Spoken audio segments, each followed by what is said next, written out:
Este reloj estaba en tu bolso. La voz de doña Estela Monteiro era un susurro helado, cortando el silencio opresivo del gran salón. Sostenía el objeto con la punta de sus dedos, como si le diera asco tocarlo, pero sus ojos brillaban con un triunfo cruel. El reloj de oro, una reliquia familiar, destellaba bajo la luz de la araña de cristal, un sol en miniatura en la penumbra de la tarde. Laura, la joven niñera, se quedó sin aliento. Su rostro, normalmente lleno de una calidez contagiosa, se convirtió en una máscara de pálida confusión. Miró el reloj, luego su propio bolso abierto sobre la mesa de caoba y finalmente a Enrique, el padre de la niña que cuidaba. Enrique estaba de pie junto a la enorme chimenea de mármol, su figura alta y delgada encorvada por un luto que parecía no tener fin. Su mirada iba del reloj a Laura, llena de una mezcla de dolor y desconcierto. No quería creerlo, pero la evidencia estaba allí, presentada por su madre con una teatralidad impecable. No, yo no, balbuceó Laura, pero las palabras se perdieron en la inmensidad de la estancia. Se sentía pequeña e insignificante, una intrusa atrapada en una red que no comprendía. El aire se sentía espeso, cargado de una acusación silenciosa que era peor que cualquier grito. Algo se había roto en ese instante, un delicado hilo de confianza que ahora yacía hecho pedazos en el suelo. Enrique finalmente desvió la mirada, incapaz de sostener los ojos suplicantes de Laura. El dolor por la pérdida de su esposa lo había dejado vulnerable, una marioneta en manos de su madre. La palabra de Estela se había convertido en su única guía en un mundo que se había vuelto gris y sin sentido. Laura, lo siento, dijo, y su voz sonó hueca, extraña, como si perteneciera a otra persona. Recoge tus cosas, no puedes seguir trabajando aquí. Cada palabra era un martillazo en el corazón de la joven. El despido no era solo la pérdida de un empleo, era la pérdida de Gabriela, la niña de 7 años que se había convertido en el centro de su mundo. Pero señor Enrique, yo nunca, por favor tiene que creerme, suplicó ella dando un paso hacia él. Doña Estela se interpuso, una barrera de seda y perlas. Ya has oído a mi hijo, no causes más problemas, siseó, su voz baja pero llena de veneno. La humillación era total, pública, frente al hombre al que había llegado a respetar, y a la mujer que la despreciaba desde el primer día. Laura sintió que las lágrimas quemaban sus ojos, pero se negó a derramarlas, no les daría esa satisfacción. Asintió lentamente, una rendición silenciosa. El silencio que siguió fue profundo, roto solo por el tic-tac distante de un reloj de pared, marcando los últimos segundos de su vida en aquella casa. La injusticia era una píldora amarga, casi imposible de tragar. El camino hacia la puerta principal pareció durar una eternidad. Cada paso sobre el suelo de mármol pulido resonaba como un eco de su fracaso. Los retratos de los antepasados de los Monteiro la observaban desde las paredes, sus miradas severas y acusadoras. Se sentía como una criminal caminando hacia su sentencia. El mayordomo, un hombre de rostro impasible, la esperaba con su maleta en la mano, una maleta que contenía poco más que ropa humilde y sueños rotos. La opulencia de la mansión ahora la asfixiaba, cada objeto de lujo parecía burlarse de su pobreza y de su ingenuidad. Había creído que en aquel lugar podría encontrar un hogar, una familia, pero solo había encontrado una jaula dorada llena de tristeza y manipulación. Confiaste demasiado, Laura, se dijo a sí misma, un pensamiento amargo que le revolvió el estómago. Se detuvo un instante antes de cruzar el umbral, mirando hacia atrás, esperando un milagro, una voz que la detuviera. Pero solo hubo silencio. Un silencio frío y definitivo. Si te gusta este tipo de contenido, no te olvides de suscribirte a nuestro canal. Publicamos videos todos los días, y dale like al video si te gusta esta historia y déjanos en los comentarios contándonos de dónde eres y a qué hora nos escuchas.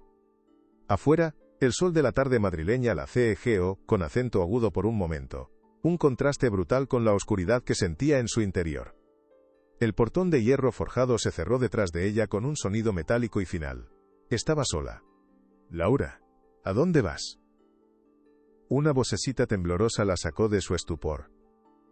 Gabriela estaba de pie en la escalinata de la entrada, con su pijama de conejitos y los ojos muy abiertos, llenos de una confusión que reflejaba la de Laura. La niña había escapado de la vigilancia de su abuela para buscar a la única persona que le daba consuelo. Corrió hacia ella y se abrazó a sus piernas con fuerza, como si temiera que el viento se la llevara. Gaby, mi amor. Tengo que irme, dijo Laura, agachándose para quedar a su altura. Su voz se quebró al pronunciar esas palabras.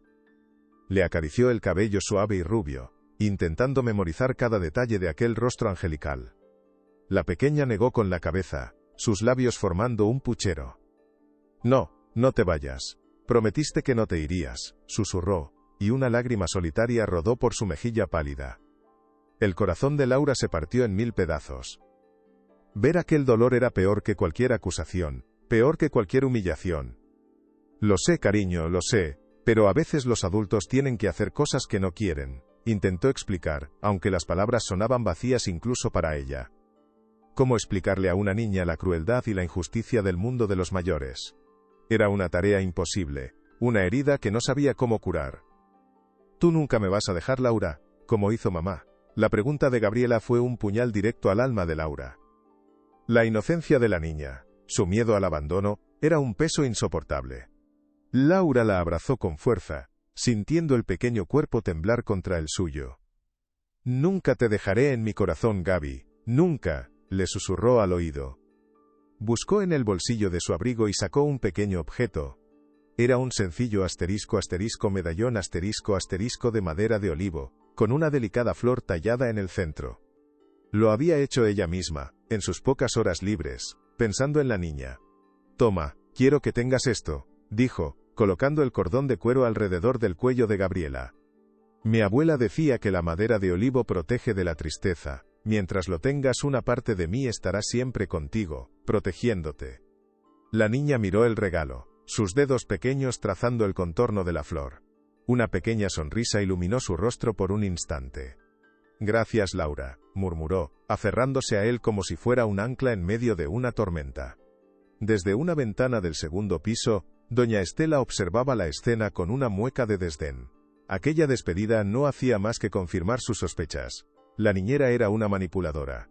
Pero lo que nadie sabía era el verdadero poder que residía en ese simple trozo de madera. Dentro de la mansión, Enrique se había refugiado en su despacho, un santuario oscuro lleno de libros que ya no leía y recuerdos que lo atormentaban. Se sirvió una copa de coñac con mano temblorosa, el líquido ámbar apenas calmando el temblor de su interior. La imagen de los ojos de Laura, llenos de una dolorosa inocencia, se repetía en su mente una y otra vez. ¿Y si se había equivocado? La duda era una pequeña semilla venenosa que comenzaba a germinar en su conciencia. Su madre entró sin llamar, como siempre. «Hiciste lo correcto, hijo», dijo, su voz suave pero firme, la voz de alguien que no admite réplica. Esa muchacha era una mala influencia. Gabriela necesita estabilidad, no las fantasías de una campesina. Enrique no respondió, solo apuró su copa. La culpa era un sabor amargo en su boca, mezclado con el alcohol. Tu difunta esposa, ella habría sabido ver el peligro. Tenía un instinto infalible para la gente como ella, continuó Estela, tocando el punto más débil de su hijo. La mención de su mujer lo desarmó por completo. Se sentía perdido, un capitán sin brújula, y su madre era el único faro en su noche perpetua. Asintió débilmente, permitiendo que la manipulación lo envolviera una vez más. «Sí, madre, tienes razón», dijo, aunque su corazón gritaba lo contrario. Laura caminaba sin rumbo por las calles concurridas de su barrio, un mundo aparte de la silenciosa opulencia de la mansión Monteiro.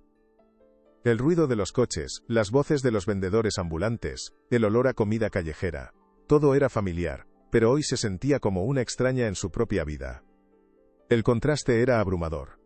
Allí, en la mansión, el tiempo parecía detenerse, cada día era una copia del anterior. Aquí, la vida bullía, desordenada y vibrante. Subió los 3 pisos hasta su modesto apartamento, un pequeño espacio que de repente le pareció una celda. Se dejó caer en el sofá desgastado, el silencio de la habitación amplificando el tumulto de sus pensamientos. Miró a su alrededor. La estantería con sus libros sobre botánica, la pequeña cocina, la foto de su abuela en un campo de lavanda. Era una vida sencilla, honesta, y ahora estaba manchada por una acusación de robo. La vergüenza y la impotencia la invadieron. ¿Cómo iba a encontrar otro trabajo con una mancha así en su historial? ¿Quién creería en su palabra contra la de una de las familias más ricas de Madrid? Se sentía atrapada, sin salida. La imagen de Gabriela aferrada a su regalo apareció en su mente. Era el único consuelo en medio de la desolación. Pero sería suficiente para proteger a la niña. No puedo creer que te hayan hecho esto, hija.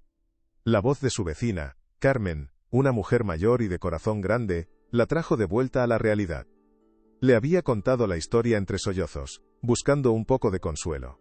Carmen la abrazó con fuerza, un abrazo maternal que olía a guiso casero y a bondad. Esa gente rica se creen los dueños del mundo. No tienen alma, sentenció la mujer, mientras le servía una taza de manzanilla caliente. Tú eres una buena chica, Laura. Cualquiera que te conozca lo sabe. Las palabras de Carmen eran un bálsamo para su herida, pero no podían borrar la realidad. La injusticia la consumía. No es justo, Carmen.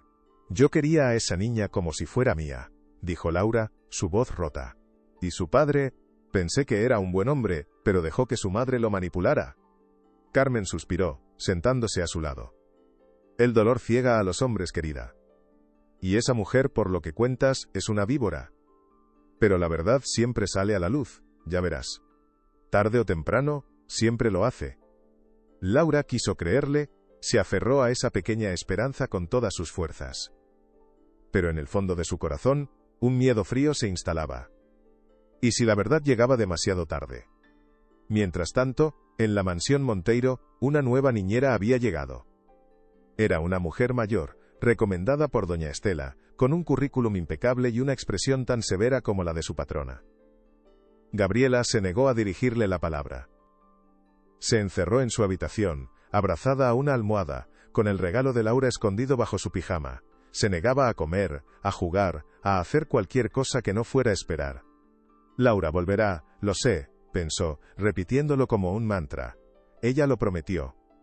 Enrique intentó hablar con ella. Le llevó sus juguetes favoritos, le prometió un viaje a cualquier lugar del mundo. Pero la niña apenas lo miraba. Sus ojos azules, antes llenos de vida, estaban apagados, velados por una tristeza profunda.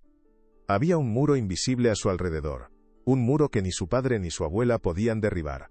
Doña Estela lo interpretaba como un berrinche. Es una niña malcriada. Ya se le pasará, le decía Enrique con frialdad. Necesita disciplina, no que la consientan. Laura la ha echado a perder. Pero Enrique veía algo más en la mirada de su hija. Veía un dolor genuino, un eco de su propia pérdida. Y la duda, esa pequeña semilla, seguía creciendo en su interior, convirtiéndose en una enredadera espinosa que le oprimía el pecho. En la cocina de la mansión, el personal comentaba en susurros la injusticia cometida. Todos apreciaban a Laura. Conocían su bondad, su paciencia con Gabriela, su sonrisa amable que iluminaba los sombríos pasillos. Nadie creía la acusación de robo. La señora Estela le tenía manía desde el principio, dijo la cocinera, mientras cortaba verduras con furia contenida. No soportaba que la niña quisiera más a Laura que a ella. El jardinero, un hombre callado que había trabajado para la familia durante 30 años, asintió. Escuché algo el otro día, dijo en voz baja, asegurándose de que nadie más pudiera oírlo. La señora estaba hablando por teléfono en la biblioteca. La puerta estaba entreabierta. Dijo algo así como, el plan funcionó, la intrusa ya está fuera. Un silencio tenso se apoderó de la cocina. Las palabras del jardinero confirmaban lo que todos sospechaban. No había sido un malentendido, había sido un plan. Una conspiración cruel para deshacerse de una chica inocente. Pero ¿quién se atrevería a desafiar a doña Estela Monteiro? El miedo era un guardián tan eficaz como los altos muros que rodeaban la propiedad. La verdad estaba encerrada entre aquellas paredes, tan prisionera como la pequeña Gabriela en su habitación. Los días pasaban lentamente, cada uno más gris que el anterior. Laura buscaba trabajo sin éxito. La sombra de la familia Monteiro era larga, y el rumor de su despido parecía seguirla a todas partes. Se sentía marcada, una paria en su propia ciudad. La falta de dinero comenzaba a ser un problema real, pero lo que más le dolía era la ausencia de Gabriela. Cada vez que veía a un niño en el parque su corazón se encogía. Se preguntaba si la pequeña estaría bien, si estaría comiendo, si alguien le leía un cuento antes de dormir. La impotencia era un veneno que la consumía lentamente. Por las noches, soñaba con la mansión, con los pasillos silenciosos y los ojos tristes de la niña. Se despertaba con una sensación de angustia, con el nombre de Gabriela en los labios. Tengo que hacer algo. pensó una mañana, mientras miraba su reflejo en el espejo. No puedo rendirme. Pero, ¿qué podía hacer una simple niñera contra una de las familias más poderosas del país? Era David contra Goliat, una batalla que parecía perdida antes de empezar. Sin embargo, el recuerdo de la promesa que le hizo a la niña era un fuego que se negaba a extinguirse. En la mansión la situación de Gabriela empeoraba a cada hora. Ya no era solo tristeza, ahora había una apatía alarmante. Pasaba la mayor parte del día en la cama, pálida y sin fuerzas. Una mañana la nueva niñera la encontró ardiendo en fiebre. La niña deliraba, llamando a Laura entre susurros febriles. Enrique, al verla, sintió un pánico helado recorrer su cuerpo. La fragilidad de su hija le recordó de forma brutal la enfermedad que se había llevado a su esposa. Llamó inmediatamente al médico de la familia, un hombre mayor y complaciente que siempre seguía las indicaciones de doña Estela. El médico le restó importancia. Es solo una gripe infantil, señor Monteiro. Un poco de fiebre es normal. Con reposo y los medicamentos que le receto, estará bien en un par de días, aseguró, sin apenas examinar a la niña. Estela asintió, satisfecha. ¿Lo ves, Enrique? Siempre exageras. Es solo una rabieta para llamar la atención, y de paso ha cogido un resfriado, dijo, intentando mantener el control de la situación. Pero Enrique no estaba convencido. La piel de su hija estaba demasiado caliente, su respiración era demasiado superficial. Algo iba terriblemente mal. Algo que el dinero y el poder no parecían capaces de arreglar. Esa noche, Laura no pudo dormir. Una extraña inquietud se había apoderado de ella. Se levantó y fue a la ventana, mirando la ciudad dormida. Sentía una conexión inexplicable con Gabriela, una especie de hilo invisible que las unía a través de la distancia. Algo no está bien, pensó, un escalofrío recorriendo su espalda. Siento que me necesita. Era una sensación irracional. Una intuición que no podía explicar con palabras, pero que era tan real como el aire que respiraba. Recordó las enseñanzas de su abuela, que siempre decía que el amor verdadero crea lazos que ni el tiempo ni la distancia pueden romper. Se apretó el pecho, justo donde estaría su corazón, y cerró los ojos concentrándose. Envió todos sus pensamientos de amor y protección hacia la niña, deseando con todas sus fuerzas que pudiera sentirlos. En la lejana mansión, en su cama llena de encajes, Gabriela se agitó en su sueño febril. Por un instante, una expresión de paz cruzó su rostro, como si una mano suave hubiera acariciado su frente. Murmuró un nombre, apenas un soplo de aire, Laura. Pero el alivio fue momentáneo. La fiebre volvió a subir, más fuerte que antes, y su pequeño cuerpo comenzó a convulsionar. La mañana siguiente, la crisis estalló. Gabriela no respondía. Sus labios tenían un tinte azulado y su cuerpo estaba rígido. El pánico se apoderó de la mansión, rompiendo la fachada de orden y control. Enrique gritaba al teléfono, exigiendo una ambulancia, su voz rota por el terror. Doña Estela, por primera vez en su vida, parecía haber perdido el control. Su rostro estaba pálido, sus manos temblaban mientras observaba a su nieta inmóvil. Su plan, su perfecto y cruel plan, se estaba desmoronando de la forma más horrible posible. No había previsto esto. No había contado con la fragilidad de la vida, con la fuerza de un vínculo que ella había intentado destruir. Los paramédicos entraron corriendo, sus movimientos rápidos y eficientes contrastando con la parálisis de los habitantes de la casa. Colocaron a Gabriela en una camilla, la llenaron de cables y tubos, y se la llevaron a toda prisa. Enrique corrió tras ellos, desesperado. Estela se quedó sola en el vestíbulo, rodeada por el eco de las sirenas y el peso de su propia conciencia. El silencio que quedó era más aterrador que cualquier grito. Algo estaba a punto de romperse de forma irreparable. El Hospital San Rafael era un laberinto de pasillos blancos y estériles, con un olor a antiséptico que se pegaba a la ropa. Enrique caminaba de un lado a otro en la sala de espera de cuidados intensivos, sintiéndose un prisionero en su propia pesadilla. Cada minuto era una tortura. Los médicos entraban y salían, sus rostros serios y susurrando términos médicos que él no podía comprender. Se sentía impotente, un gigante inútil cuyo dinero no servía para nada. Doña Estela llegó poco después, recuperada su compostura de acero. Se sentó en un sillón, erguida y distante como si estuviera en una reunión de negocios. «Esto es culpa de esa chica», dijo en voz baja, pero con una convicción aterradora. el estrés al que sometió a la niña, su influencia negativa. Todo esto es consecuencia de su paso por nuestra casa. Enrique la miró, y por primera vez, no vio a su madre sino a una extraña. La frialdad de sus palabras, su necesidad de encontrar un culpable en lugar de mostrar preocupación, le revolvió el estómago. «Basta, madre. Por favor, ahora no», dijo, su voz cargada de un agotamiento infinito. No tenía fuerzas para discutir, solo para esperar y rezar. Laura se enteró de la noticia por casualidad. Mientras compraba el pan vio el titular en un periódico sensacionalista. La nieta del magnate Monteiro ingresada en estado crítico. El mundo se detuvo a su alrededor. La foto de Gabriela, sonriente en un jardín, le oprimió el corazón. Corrió a casa, con el periódico arrugado en la mano. Leyó el artículo una y otra vez, buscando detalles, pero solo había especulaciones y rumores.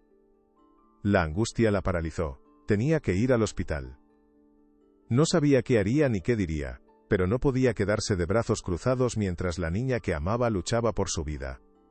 Se cambió de ropa a toda prisa, sus manos temblando tanto que apenas podía abrocharse los botones. «Tengo que verla», se repetía a sí misma. «Ella me necesita, lo sé». Salió a la calle y tomó el primer autobús que pasaba en dirección al hospital. El viaje se le hizo eterno, cada parada una tortura. Miraba por la ventana sin ver nada, su mente fija en una sola imagen. El rostro pálido de Gabriela. La promesa que le hizo, la protección del pequeño amuleto de madera. ¿Serían suficientes para salvarla? La esperanza y el miedo libraban una batalla feroz en su interior. Horas después un médico alto y de aspecto cansado salió a la sala de espera. Era el doctor Méndez, se presentó ante Enrique y Estela. Su expresión era grave, despojada de cualquier falsa esperanza. «Hemos hecho todas las pruebas posibles. La condición de Gabriela es extremadamente rara. Es una respuesta autoinmune agresiva y de origen desconocido. Lo lamento profundamente, pero su sistema está colapsando.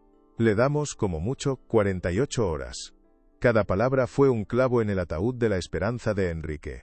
El mundo se desvaneció, dejando solo un zumbido agudo en sus oídos. 48 horas. El tiempo, que antes se extendía infinito, ahora se había encogido hasta convertirse en un puñado de arena escurriéndose entre sus dedos. Miró a su madre, esperando algún tipo de consuelo, pero el rostro de Estela era una máscara de fría determinación. «Tiene que haber algo que puedan hacer, doctor. Somos los Monteiro. El dinero no es un problema», dijo ella, su voz con un filo de acero. El doctor Méndez negó con la cabeza, una expresión de cansancio en sus ojos. «Señora, esto va más allá del dinero, la medicina tiene sus límites. Lo único que podemos hacer ahora es mantenerla cómoda». Enrique sintió que el suelo se abría bajo sus pies. Se apoyó en la pared, el aire le faltaba. Su niña, su pequeña Gabriela, se estaba apagando. Y él no había hecho nada para evitarlo. Laura llegó al hospital como un huracán de angustia. El vestíbulo era un lugar frío e impersonal, lleno de gente con la preocupación grabada en el rostro. Se sentía fuera de lugar con su ropa sencilla y su aspecto alterado. Se acercó al mostrador de información, su voz apenas un susurro tembloroso. «Busco a Gabriela Monteiro. Es una niña. La han traído esta mañana». La recepcionista, una mujer de mediana edad con gafas, tecleó en su ordenador con una lentitud exasperante. «Un momento, por favor». Laura sentía que cada segundo era una eternidad. Su corazón latía con una fuerza descontrolada, un tambor en el silencio del hospital. Finalmente, la mujer levantó la vista. «Unidad de cuidados intensivos pediátricos, tercera planta. Pero el acceso está restringido solo a familiares directos». La palabra restringido fue como un muro que se levantaba frente a ella. «Pero yo soy su niñera. La he cuidado durante meses. Por favor, necesito verla», suplicó, sus ojos llenándose de lágrimas. La recepcionista la miró con una mezcla de compasión y firmeza. «Lo siento, señorita. Son las normas del hospital. No puedo hacer nada». Laura se sintió completamente impotente, una extraña a la que se le negaba el derecho a preocuparse. Pero no iba a rendirse. Enrique vagaba por los pasillos como un fantasma. La culpa lo devoraba desde dentro, una bestia con garras afiladas. Cada decisión que había tomado desde la muerte de su esposa parecía ahora un error catastrófico. Había permitido que su madre lo controlara, que envenenara su juicio. Había despedido a la única persona que había traído un poco de luz a la vida de su hija. He cometido un error terrible, pensó, las palabras resonando en su mente con la fuerza de una sentencia. Se detuvo frente a un gran ventanal que daba a la ciudad. Las luces de Madrid parpadeaban a lo lejos, indiferentes a su tragedia personal. Recordó la risa de Gabriela cuando jugaba con Laura en el jardín, un sonido que no había vuelto a escuchar desde que ella se fue. Recordó la forma en que los ojos de Laura se iluminaban al hablar de la niña, con un cariño genuino que no se podía fingir. ¿Cómo pudo haber sido tan ciego? La acusación de robo ahora le parecía absurda, una farsa cruel orquestada por su madre. Pero ya era demasiado tarde. El tiempo se agotaba, y él había alejado a la única persona que quizás podría haber marcado una diferencia. La desesperación era un pozo oscuro y profundo, y él estaba cayendo en él sin poder hacer nada. Laura decidió ignorar las reglas. Tomó el ascensor hasta la tercera planta, su corazón latiendo con una mezcla de miedo y determinación. El pasillo de la UCI pediátrica era silencioso, un silencio pesado y antinatural, roto solo por el pitido rítmico de las máquinas. Vio a Enrique de espaldas, mirando a través de un cristal hacia una de las habitaciones. Se acercó lentamente, con el corazón en un puño. Al llegar a su lado, sus ojos se encontraron con la imagen más desoladora que había visto en su vida. Gabriela yacía en la cama, pequeña y frágil, rodeada de tubos y monitores. Su rostro estaba pálido, sus labios casi sin color. Parecía una muñeca de porcelana rota. El aire se escapó de los pulmones de Laura en un sollozo ahogado. Enrique se giró al oírla. Sus ojos estaban rojos e hinchados, su rostro marcado por el dolor. Por un instante, el abismo que los separaba desapareció. Solo eran dos personas unidas por el amor a una niña. Laura, susurró él, su voz rota. Ella no pudo responder, solo negó con la cabeza, las lágrimas corriendo libremente por sus mejillas. El dolor era un lenguaje universal que no necesitaba palabras. Señor Enrique, ¿qué ha pasado? ¿Qué le han dicho los médicos?, preguntó Laura finalmente, su voz temblorosa pero clara. Necesitaba saber, necesitaba entender la pesadilla en la que se encontraban.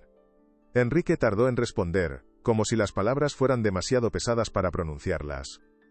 Dicen que no saben lo que tiene. Una enfermedad autoinmune, muy agresiva. Le dan 48 horas. La frase cayó como una losa en el silencio del pasillo. Laura sintió un frío glacial recorrer su cuerpo. No podía ser. Se negó a aceptarlo. No. Eso no es posible. Ella estaba bien. Solo estaba triste, echaba de menos a su madre. Balbuceó, buscando una explicación lógica, algo a lo que aferrarse. Miró de nuevo a la niña a través del cristal. Recordó las pesadillas de Gabriela, cómo se despertaba gritando, empapada en sudor. Recordó cómo ella, Laura, lograba calmarla con solo poner su mano en su frente y susurrarle palabras tranquilizadoras. Algo que ninguna medicina había conseguido. Hay algo más, algo que los médicos no están viendo, pensó, una convicción naciendo en medio de la desesperación. Era una intuición, un conocimiento profundo que venía de su conexión con la niña. Justo en ese momento, doña Estela apareció al final del pasillo, caminando con su elegancia depredadora de siempre. Su rostro se contrajo en una mueca de desprecio al ver a Laura. Se acercó a ellos, sus tacones resonando en el suelo de linóleo como martillazos. Se detuvo frente a Laura, mirándola de arriba a abajo con una frialdad insultante. «Tú no tienes nada que hacer aquí», siseó, su voz baja pero cargada de veneno, asegurándose de que Enrique no pudiera oírla bien. «Esto es un asunto de familia. No eres más que una trepadora buscando nuestro dinero, probablemente esperando sacar provecho de nuestra desgracia». La acusación fue tan cruel, tan injusta, que Laura se quedó sin aire. La humillación íntima, en aquel pasillo de hospital, era casi peor que la acusación de robo. Ver la maldad pura en los ojos de aquella mujer la dejó paralizada por un instante. Quería gritar, defenderse, pero las palabras no salían. Solo pudo mirar a Enrique, esperando que él interviniera, que dijera algo. Pero él desvió la mirada, atrapado en su propio infierno de culpa y dolor. No tenía fuerzas para enfrentarse a su madre. Algo dentro de Laura se endureció en ese instante. La cobardía de Enrique fue la gota que colmó el vaso. La tristeza de Laura se transformó en una fría determinación. Miró directamente a los ojos de Estela, su mirada ya no era suplicante sino desafiante. No me iré a ninguna parte, dijo, su voz sorprendentemente firme. No me importa lo que usted piense de mí. Solo me importa Gabriela, y me quedaré aquí hasta que se ponga bien. Estela soltó una risa seca y sin alegría. ¿Y qué piensas hacer tú exactamente? Curarla con tus cuentos de hadas y tus canciones de cuna. Eres una simple niñera, una campesina ignorante. Deja la medicina a los profesionales. Se giró hacia su hijo. Enrique, dile a esta mujer que se vaya. Su presencia aquí es inapropiada y solo causa más estrés. Pero Enrique permaneció en silencio, su mirada fija en su hija. La semilla de la duda que había plantado el jardinero empezaba a germinar con fuerza. Laura, ignorando por completo a la matriarca, encontró una silla vacía en un rincón de la sala de espera y se sentó. Cruzó los brazos sobre el pecho, su postura una declaración de intenciones. No se movería de allí. Su vigilia silenciosa había comenzado. Era una batalla de voluntades, y ella no pensaba perderla. Mientras tanto, en la mansión Monteiro, el jardinero, Mateo, un hombre leal que había visto crecer a Enrique, se sentía carcomido por la culpa. Sabía que doña Estela había tramado algo, la llamada que había escuchado no dejaba lugar a dudas. No podía quedarse de brazos cruzados, mientras una niña luchaba por su vida, y una joven inocente era culpada injustamente. Con las manos temblorosas, buscó el número de Enrique en su viejo teléfono móvil. Necesitaba hablar con él, contarle la verdad, lejos de los oídos de su madre. El teléfono sonó varias veces antes de que Enrique respondiera, su voz sonaba lejana y agotada. «Diga». Mateo carraspeó, nervioso. «Señor Enrique, soy Mateo, el jardinero. Perdone que le moleste en un momento así, pero hay algo muy importante que debe saber sobre la señora Estela y el despido de Laura». Justo cuando iba a continuar, oyó un ruido al otro lado de la línea, y luego la voz gélida de Estela. «Mi hijo está ocupado. No lo molestes con tonterías de sirvientes». Y colgó. Mateo se quedó mirando el teléfono, frustrado e impotente. Estela era un muro infranqueable, controlando cada pieza del tablero, aislando a su hijo del mundo y de la verdad.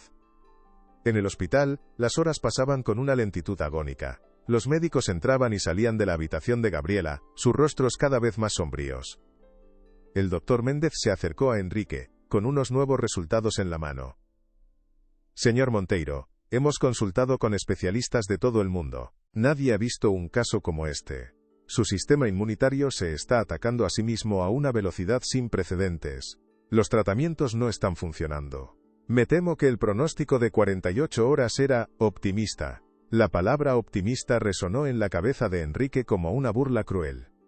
Sintió que sus rodillas cedían y tuvo que apoyarse en la pared para no caer. Su madre estaba a su lado, colocando una mano en su brazo, un gesto que pretendía ser de consuelo pero que se sentía como el de un carcelero. «Tenemos que ser fuertes, hijo. Por la memoria de tu esposa», susurró ella, usando una vez más su arma más efectiva, la culpa. Laura observaba la escena desde su rincón, su corazón lleno de rabia e impotencia. Veía la manipulación con una claridad meridiana. Veía cómo Estela utilizaba el dolor de su hijo para mantenerlo débil y bajo su control. Pero ¿cómo podía hacerle ver la verdad? Laura cerró los ojos y trató de concentrarse. Dejó de lado el ruido del hospital, la presencia opresiva de Estela y se centró en Gabriela. Recordó a su abuela, una mujer sabia que conocía los secretos de las plantas y las hierbas. «La naturaleza tiene una cura para cada mal, Laurita», le decía siempre. «Solo hay que saber escucharla». Recordó una foto que tenía en su apartamento, una imagen de ella y su abuela en un campo lleno de flores silvestres, recolectando hierbas. Había aprendido tanto de ella. Conocimientos que la gente de la ciudad consideraba supercherías, pero que en su pueblo eran la primera línea de defensa contra la enfermedad. Pensó en la palidez de Gabriela, en su falta de energía, en la profunda tristeza que la consumía incluso antes de caer enferma. No es solo el cuerpo, pensó Laura con una certeza absoluta. Es su espíritu el que está roto, su tristeza la está enfermando. Los médicos solo veían células y anticuerpos, pero no veían el alma herida de una niña que había perdido a su madre, y sentía que su padre también la abandonaba. Se levantó y caminó decidida hacia Enrique, tenía que intentarlo aunque la tomaran por loca. «Señor Enrique, escúcheme por favor». Su voz era baja pero intensa, captando su atención. Estela intentó interponerse, pero Laura no se detuvo. Sé que esto le va a sonar extraño, pero creo que sé lo que le pasa a Gabriela. No es solo una enfermedad física, es la pena. Su tristeza es tan grande que su cuerpo ha dejado de luchar. Enrique la miró con una mezcla de desesperación y escepticismo. El doctor Méndez, que pasaba por allí, escuchó la conversación y se acercó con una sonrisa condescendiente. Señorita, con todo el respeto, la pena no causa un fallo multiorgánico. Somos científicos, no poetas. Le ruego que no dé falsas esperanzas al señor Monteiro con teorías sin fundamento. La humillación ahora era pública, frente a un médico y varias enfermeras que se habían detenido a escuchar. Laura sintió el rubor subir a sus mejillas, pero no retrocedió. Mi abuela era curandera. Me enseñó que el cuerpo y el alma están conectados. Hay remedios, hierbas que pueden calmar el espíritu y ayudar al cuerpo a sanar. Por favor, déjeme intentarlo. ¿Qué podemos perder? La pregunta quedó flotando en el aire, un desafío a la lógica y a la ciencia. Está completamente loca, exclamó Estela, su voz resonando en el pasillo. Enrique, vas a escuchar a esta charlatana. Quiere experimentar con tu hija. Seguramente quiere envenenarla para terminar el trabajo que empezó. La acusación era tan monstruosa que incluso el doctor Méndez pareció incómodo. Enrique miró a Laura, luego a su madre, y finalmente a la puerta de la habitación de su hija. Estaba atrapado entre dos mundos, el mundo frío y sin esperanza de la ciencia, y el mundo extraño pero extrañamente convincente de la fe de Laura. Su mente le decía que su madre y el médico tenían razón.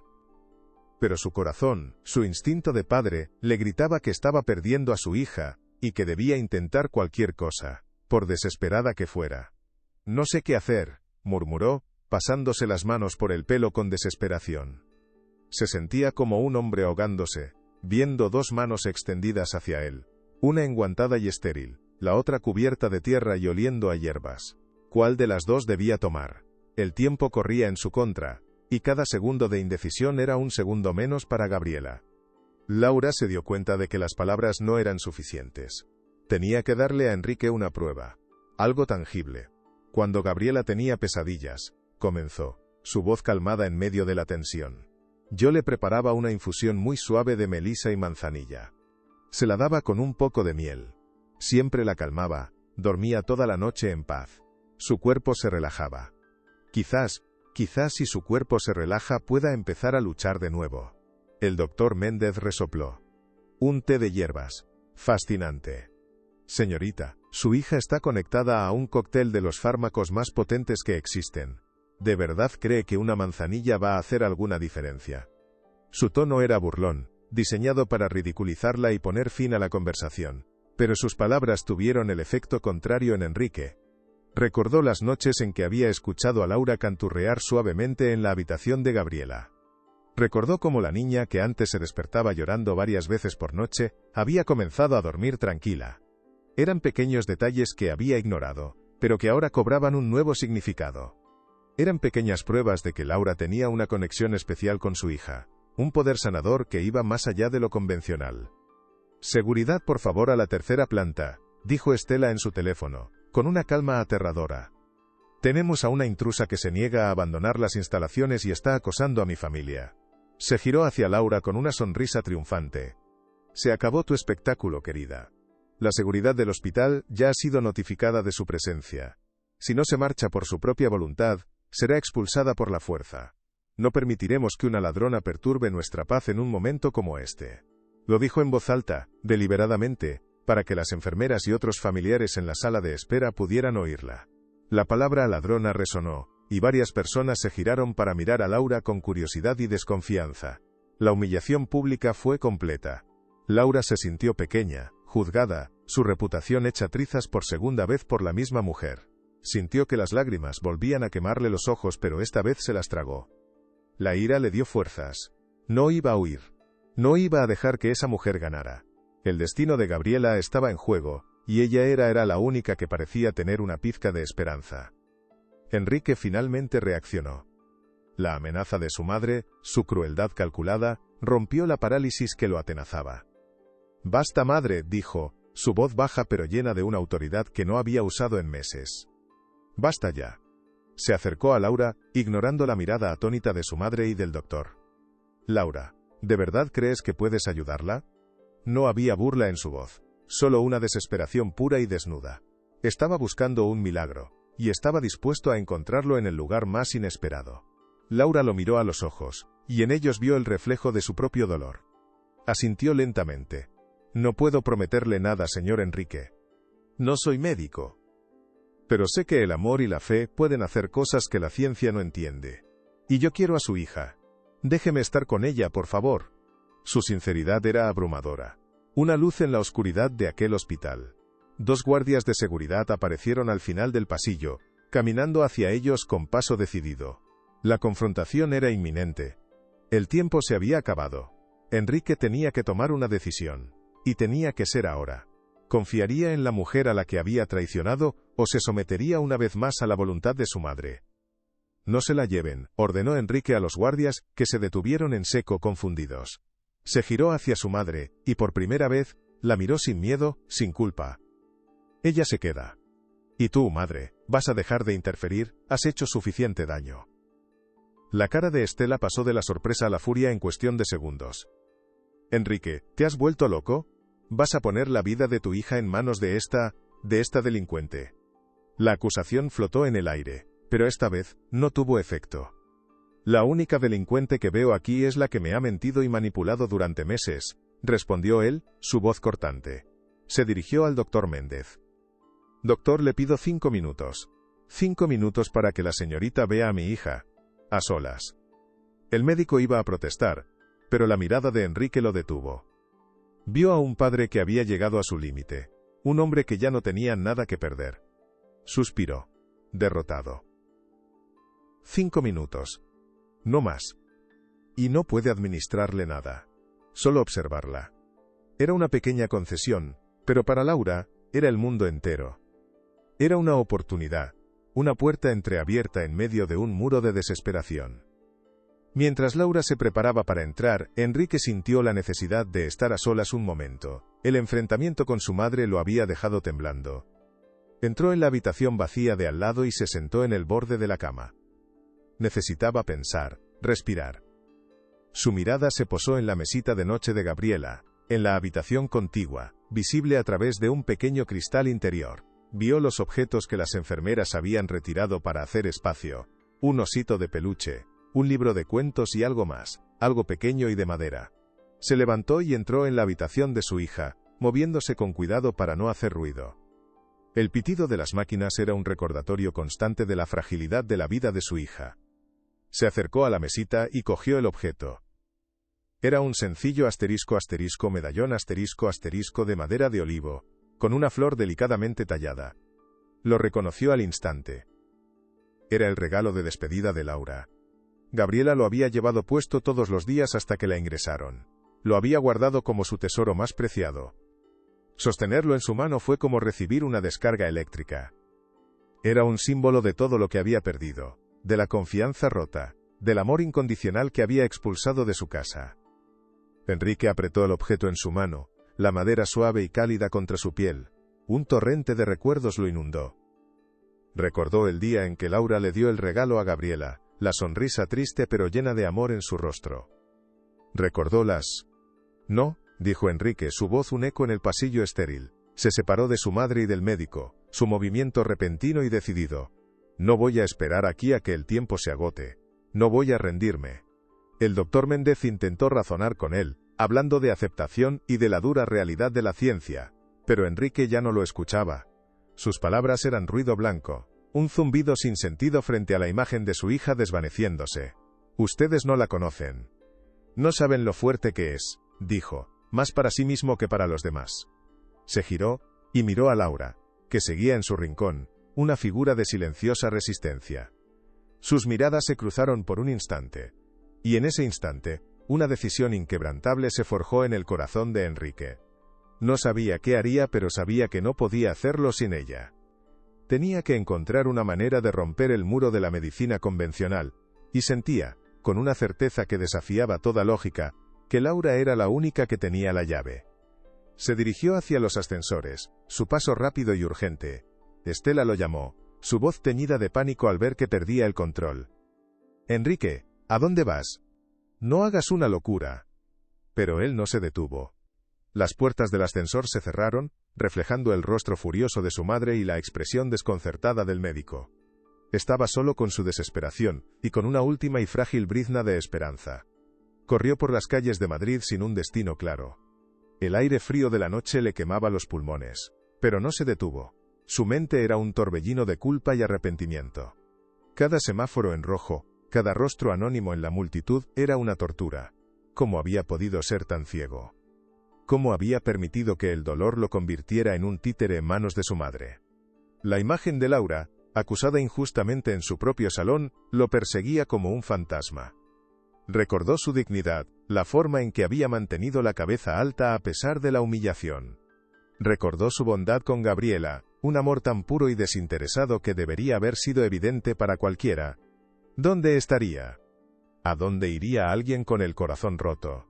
Pensó, su mente buscando frenéticamente una respuesta. Y entonces, un recuerdo vago pero nítido acudió a su mente. Una conversación con Laura, semanas atrás, en el jardín de la mansión. Ella le había hablado de su lugar favorito en la ciudad, un sitio al que iba cuando necesitaba pensar, cuando se sentía sola. El Parque del Retiro. Un lugar de paz en medio del caos. Era una posibilidad remota, una aguja en un pajar, pero era lo único que tenía. Giró bruscamente y corrió en dirección al parque, rezando para que su intuición no le fallara. El parque estaba casi desierto a esa hora de la noche. La luz de las farolas proyectaba sombras largas y fantasmales sobre los caminos vacíos. El silencio era profundo, roto solo por el susurro del viento en las hojas de los árboles. Enrique caminó por los senderos, su corazón latiendo con una mezcla de esperanza y temor. Llamó su nombre en voz baja, «Laura», pero solo el eco le respondió. Se sentía un idiota, persiguiendo una fantasía mientras su hija se moría en un hospital. Estaba a punto de darse por vencido, de volver y aceptar la terrible derrota, cuando la vio. Estaba sentada en un banco de madera, de espaldas a él, mirando hacia el estanque oscuro. Su figura era pequeña y encogida, la viva imagen de la desolación. Se acercó lentamente, con el corazón en un puño, sin saber qué decir, cómo empezar a enmendar el daño irreparable que había causado. Ella no pareció oírlo llegar. Estaba completamente absorta en su dolor. En su mano, sostenía un pequeño objeto oscuro, aferrándolo con fuerza, como si fuera un ancla en medio de su tormenta personal. Se detuvo a unos pasos de ella, el aliento contenido, preparándose para la conversación más difícil de su vida.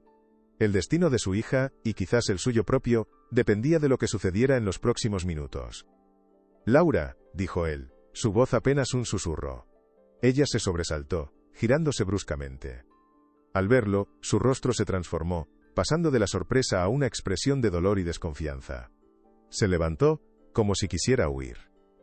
«Por favor, no te vayas. Necesito hablar contigo», suplicó Enrique, dando un paso hacia ella. Ella retrocedió, manteniendo la distancia. «No tenemos nada de qué hablar, señor Monteiro. Ya me dejó muy claro lo que piensa de mí», respondió ella, su voz fría, pero con un temblor que delataba su herida. Enrique sintió cada palabra como un puñetazo. «Lo sé, y me equivoqué. Me equivoqué terriblemente. Fui un cobarde, un ciego. No hay excusa para lo que hice. Solo puedo pedirte perdón». Las palabras salieron de su boca con una sinceridad cruda, despojadas de todo orgullo. Laura lo miró, sus ojos buscando cualquier rastro de falsedad, pero solo encontraron una desesperación abrumadora. «Su perdón no cambia nada», dijo ella, su voz suavizándose un poco. «No puede devolverme mi reputación, no puede borrar la humillación». Él asintió, aceptando la verdad de sus palabras. «No puedo, pero quizás puedas ayudarme a salvar a mi hija». La mención de Gabriela lo cambió todo. El muro de Laura comenzó a resquebrajarse. «Gabriela, está muriendo Laura», dijo Enrique, su voz quebrándose. «Los médicos le han dado horas. Dicen que no hay nada que hacer. Pero yo no les creo. Yo creo en ti». Laura lo miró, atónita. «¿En mí? ¿Después de acusarme de ladrona? ¿Después de echarme a la calle como a un perro?» El dolor y la incredulidad luchaban en su interior. «Fui un necio», repitió él. «Mi madre me manipuló, me envenenó la mente con sus mentiras.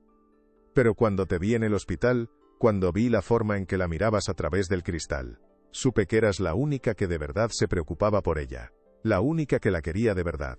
Hizo una pausa, su mirada cayendo sobre el objeto que ella todavía sostenía en su mano. Por favor, Laura, vuelve al hospital. Intenta lo que sea. Tus hierbas, tus canciones, cualquier cosa. Te lo ruego, no como tu jefe, sino como un padre desesperado que está a punto de perderlo todo.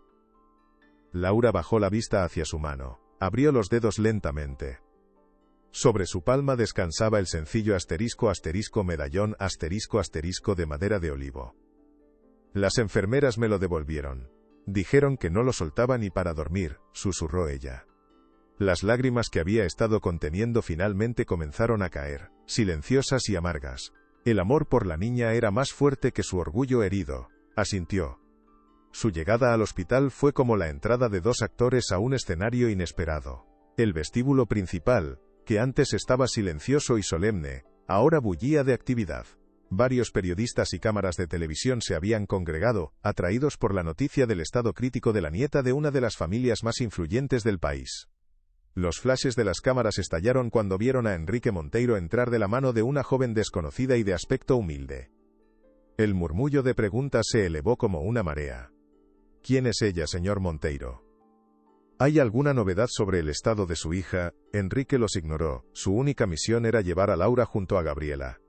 Pero su camino fue bloqueado. Doña Estela se interpuso entre ellos y los ascensores. Su rostro, una máscara de furia helada. Detrás de ella, el doctor Méndez observaba la escena con desaprobación. Enrique, has perdido el juicio por completo, siseó Estela, su voz lo suficientemente baja para que solo ellos la oyeran, pero su desprecio era visible para todos. No permitiré que esta mujer se acerque a mi nieta. Seguridad, llamó a los guardias, que comenzaron a moverse hacia ellos. La confrontación pública era inevitable. Algo estaba a punto de romperse. Esta mujer es una ladrona, gritó Estela, su voz resonando en el vestíbulo, asegurándose de que todos los periodistas la escucharan. Fue despedida por robar una joya de la familia. Y ahora vuelve para aprovecharse de nuestra tragedia. Quiere hacerle daño a la niña. Las cámaras se giraron hacia Laura, sus objetivos como ojos acusadores. Laura se encogió. La humillación pública era un golpe brutal. Sintió que todas las miradas la juzgaban, la condenaban. Enrique la sujetó con más fuerza, protegiéndola con su cuerpo. Eso es mentira, replicó él, su voz tronando por encima del ruido. Es una mentira que tú inventaste, madre. Estela soltó una carcajada. Mi hijo delira por el dolor. No sabe lo que dice. Saquen a esta mujer de aquí. Los guardias de seguridad estaban a punto de agarrar a Laura por los brazos. Parecía que todo estaba perdido, que la crueldad de Estela iba a triunfar una vez más. La falsa resolución de la situación parecía inminente, con Laura siendo expulsada y humillada frente al mundo entero. Enrique se preparó para luchar, para resistir, pero sabía que era una batalla perdida. La desesperación lo invadió. Habían llegado tan cerca, solo para fracasar, en el último obstáculo. No es mentira, yo la oí. Una voz inesperada cortó la tensión. Todos se giraron hacia la entrada. Allí estaba Mateo, el jardinero de la mansión, con su ropa de trabajo y el rostro pálido pero decidido. Había venido al hospital después de que Estela le colgara el teléfono, carcomido por la necesidad de hacer lo correcto. Caminó a través de la multitud de periodistas, que le abrieron paso, sintiendo que la historia estaba a punto de dar un giro dramático. Se detuvo frente a doña Estela, sin dejarse intimidar por su mirada asesina. Yo la oí, señora, repitió, su voz temblorosa pero firme, dirigiéndose a la multitud. El día que despidieron a la señorita Laura. Usted estaba hablando por teléfono en la biblioteca, la puerta estaba abierta.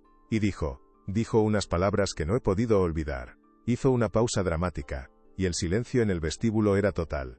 Todos contenían la respiración. Dijo, el plan funcionó a la perfección. La intrusa ya está fuera. La bomba había estallado. Un jadeo colectivo recorrió la sala.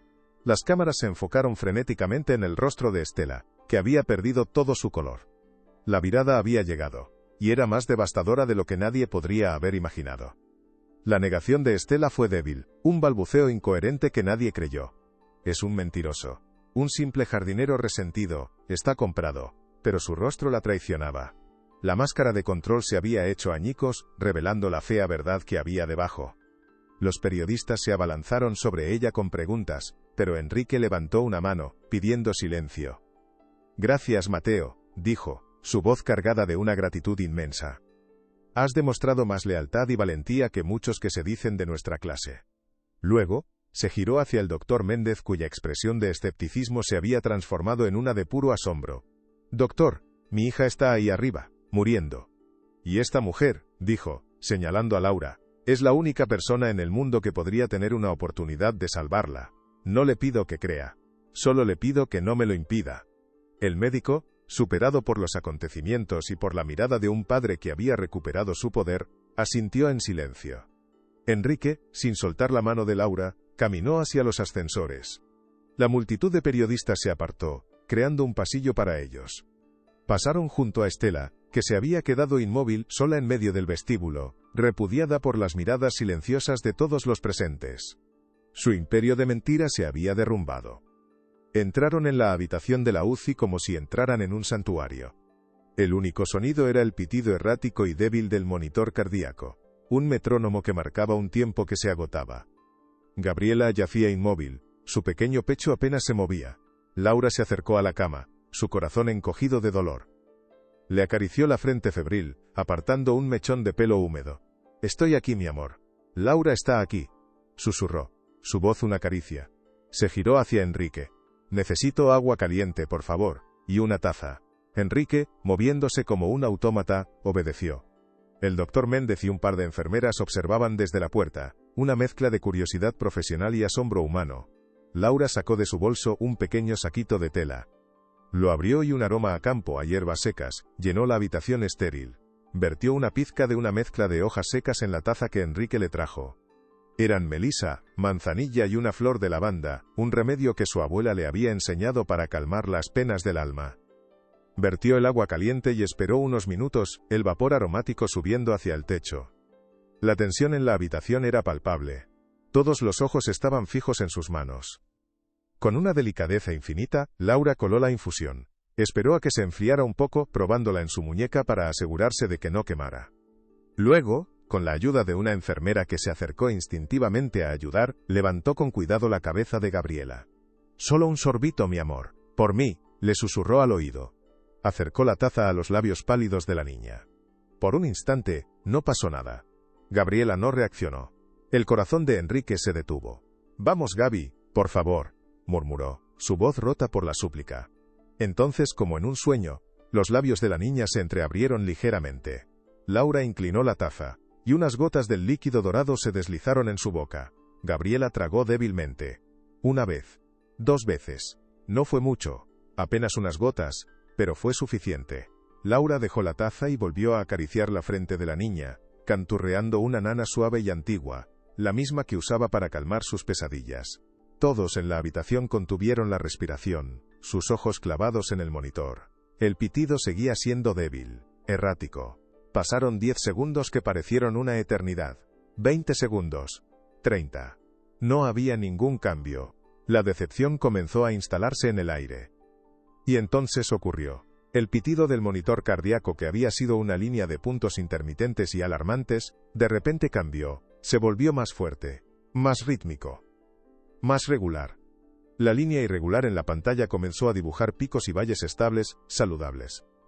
La frecuencia cardíaca de Gabriela, que había estado peligrosamente baja, comenzó a subir lentamente, estabilizándose en un nivel normal. Su respiración, antes superficial, se hizo más profunda, más tranquila. Un suspiro colectivo de incredulidad recorrió la habitación. El doctor Méndez se acercó al monitor, sus ojos científicos incapaces de procesar lo que estaban viendo. Tocó la pantalla, como para asegurarse de que era real. Es imposible», murmuró. «Sus signos vitales se están estabilizando. Es médicamente imposible». Pero no lo era. Estaba sucediendo ante sus ojos. Un rubor rosado comenzó a teñir las mejillas pálidas de Gabriela. Su ceño, fruncido por el dolor incluso en la inconsciencia, se relajó. Por primera vez en días, parecía estar en paz. El milagro había ocurrido. Si esta historia te tocó el corazón, comparte para que llegue a más personas. El amor, en su forma más pura, había demostrado ser la medicina más poderosa de todas. Enrique se derrumbó. Cayó de rodillas junto a la cama, sin poder contener los sollozos que lo sacudían. Eran lágrimas de alivio, de gratitud, de un dolor profundo que finalmente encontraba una salida. Miró a Laura, que seguía al lado de la niña, sus propias lágrimas cayendo en silencio sobre la mano de Gabriela que ahora sostenía. «Laura», logró decir entre sollozos. «Perdóname. Perdóname por todo». Ella simplemente asintió, su sonrisa a través de las lágrimas era la absolución que él necesitaba desesperadamente. Se levantó y se acercó a ella. Delante del médico, de las enfermeras y de los periodistas que se agolpaban en la puerta, tomó el rostro de Laura entre sus manos. «Tú la salvaste», dijo, su voz llena de una emoción que ya no intentaba ocultar. «Tú nos salvaste a los dos». Y entonces, hizo algo que rompió todas las barreras de clase y de dolor que los habían separado. La besó. Fue un beso suave, lleno de gratitud y de la promesa de un nuevo comienzo. Un beso que sellaba el final de una pesadilla y el inicio de una nueva vida. En el vestíbulo, Estela Monteiro, al enterarse de la noticia, se dio la vuelta y se marchó, sola, su figura elegante engullida por la noche y por la vergüenza de su propia derrota. El doctor Méndez se acercó a Laura, su arrogancia completamente desvanecida, reemplazada por una humildad genuina. «Señorita, no sé qué decir. Lo que ha hecho usted hoy, desafía todo lo que he aprendido en 30 años de carrera». La miró con un respeto que nunca antes había mostrado. «Usted no solo ha salvado a esta niña, nos ha enseñado una lección a todos nosotros. Hay cosas que la ciencia no puede medir, y quizás el amor es una de ellas». Laura le sonrió amablemente. «Mi abuela decía que no hay mala enfermedad, sino mal enfermo del alma. A veces, el cuerpo solo necesita un pequeño empujón para recordar cómo sanar, y el alma necesita saber que no está sola».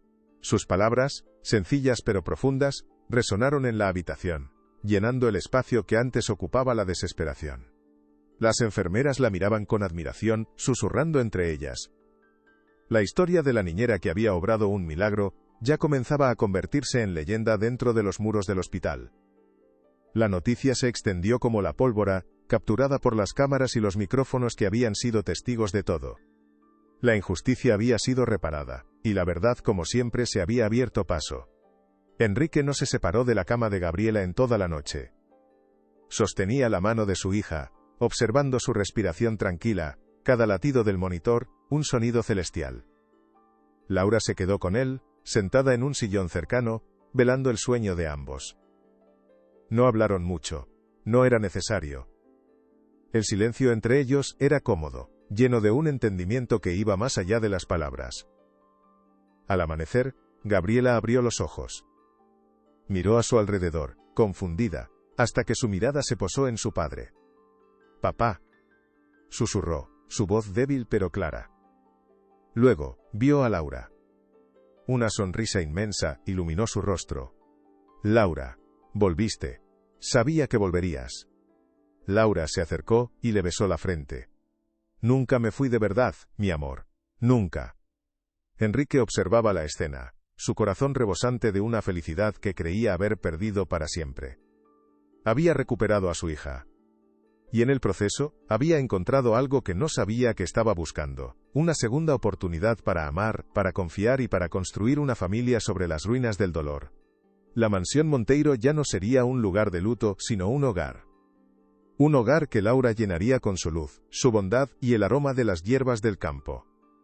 Los días siguientes fueron de una recuperación asombrosa. Gabriela mejoraba a pasos agigantados, desconcertando a todo el equipo médico del hospital. Parecía que, una vez que su espíritu había decidido luchar, su cuerpo lo había seguido sin dudarlo. Las noticias sobre el milagro de San Rafael ocuparon los titulares de todos los periódicos. La historia de Laura, la niñera inocente, y de Estela, la abuela cruel, se convirtió en el tema de conversación de toda la ciudad. La familia Monteiro, antes conocida por su riqueza y su poder, ahora era conocida por una historia de injusticia, amor y redención. Enrique, liberado del control de su madre, comenzó a tomar las riendas de su vida. Lo primero que hizo fue emitir un comunicado de prensa, pidiendo disculpas públicas a Laura, y anunciando que se tomarían acciones legales contra su propia madre por la falsa acusación y la difamación. Fue un acto de una valentía sin precedentes, que demostraba al mundo que el viejo Enrique, el hombre débil y manipulado, había muerto en aquel pasillo de hospital. Un nuevo hombre, un padre y un protector, había nacido en su lugar. ¿Qué vas a hacer ahora, Laura?, le preguntó Enrique una tarde, mientras paseaban por los jardines del hospital, empujando la silla de ruedas de una Gabriela parlanchina y feliz. Laura se encogió de hombros, mirando al cielo azul. No lo sé. Supongo que buscaré otro trabajo. Cuidar niños es lo único que sé hacer. Enrique se detuvo y se puso frente a ella, su expresión seria. No quiero que seas la niñera de Gabriela, dijo, y por un instante, el corazón de Laura se detuvo, temiendo un nuevo rechazo. Pero entonces, él sonrió. Quiero que seas parte de su vida. Parte de nuestra vida. Como mi compañera, como mi igual. Quiero que nos ayudes a construir un hogar de verdad. Le tomó la mano, sus dedos entrelazándose con los de ella. Quédate con nosotros, Laura. No como empleada, sino como familia. Gabriela aplaudió desde su silla. Sí, Laura, quédate. Podemos plantar un jardín de hierbas como el de tu abuela. Laura miró a la niña, luego al hombre que sostenía su mano. Las lágrimas volvieron a sus ojos, pero esta vez eran de pura felicidad. Había llegado a esa casa buscando un trabajo, y había encontrado un destino. Un hogar. Y un amor que había sanado no solo a una niña, sino a 3 almas rotas. El escándalo de doña Estela Monteiro fue mayúsculo. La evidencia presentada por Mateo, el jardinero, sumada a la investigación policial, fue abrumadora. Se descubrió que había sobornado a un empleado de una joyería para que dijera que el reloj robado había sido visto en una casa de empeños cerca del barrio de Laura. Su red de mentiras era extensa y calculada. Enfrentada a un juicio por falsa acusación, calumnias y obstrucción a la justicia, su reputación quedó destruida para siempre. La alta sociedad madrileña que antes la veneraba, ahora le daba la espalda. Perdió su estatus, sus amistades y, lo más importante, el respeto de su propio hijo. Enrique rompió toda relación con ella, asegurándose de que nunca más pudiera acercarse a Gabriela. La matriarca que había construido su vida sobre el control y la manipulación, terminó sus días sola en la inmensa y silenciosa mansión, un fantasma rodeado de lujos que ya no tenían ningún valor. Su castigo no fue la cárcel, sino algo mucho peor para alguien como ella: la irrelevancia y el olvido. La justicia, aunque a veces tarda, había encontrado su camino.